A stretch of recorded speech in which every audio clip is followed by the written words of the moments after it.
किसी गांव में रामू नाम का एक बूढ़ा रहता था। उसके 3 पुत्र थे। बड़े पुत्र का नाम सोहन, मझले पुत्र का नाम रोहन और सबसे छोटे पुत्र का नाम मोहन था। तीनों ही घर का सारा काम संभालते थे तथा बारी बारी जंगल से लकड़ियां काट कर लाते थे। एक दिन की बात है, सोहन जंगल में लकड़ियां काटने गया। दोपहर तक उसने बहुत सी लकड़ियां काट लीं। जब सूरज अपनी तेज गर्मी फैलाने लगा तो वह एक पेड़ की छाया में बैठकर रोटी खाने लगा। तभी एक बौना वहां आकर उससे बोला कि मुझे भी एक रोटी दो, मैं बहुत भूखा हूँ।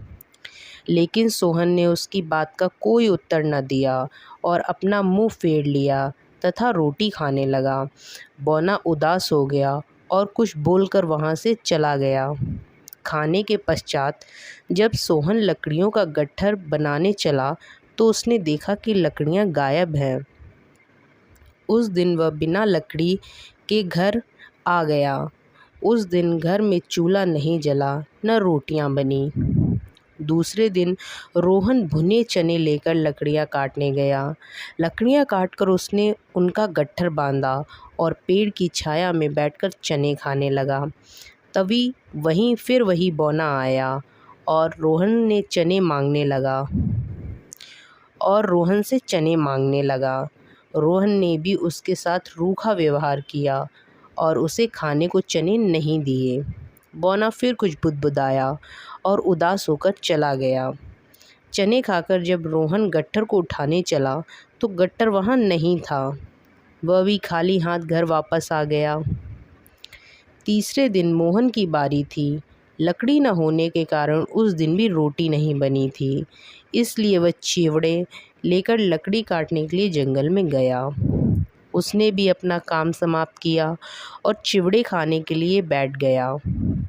तभी वही बौना फिर आया और भूखा होने के कारण चिवड़े मांगने लगा। मोहन को उस पर दया आ गई और बौने को चिवड़े दे दिए।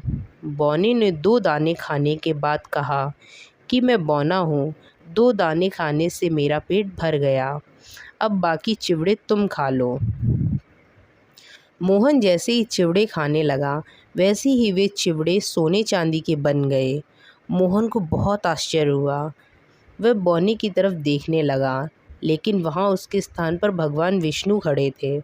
उन्होंने मोहन से कहा, मैं तुम तीनों भाइयों की परीक्षा ले रहा था।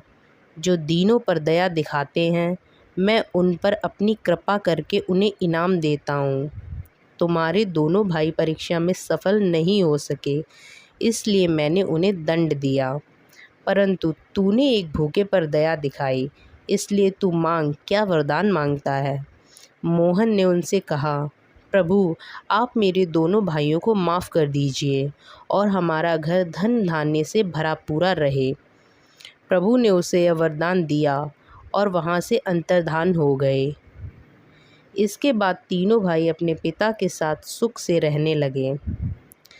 अब वे सभी की मदद करते थे। इस कहानी से हमें यह शिक्षा मिलती है, हमें गरीब, निर्धन और असहाय लोगों की मदद करनी चाहिए।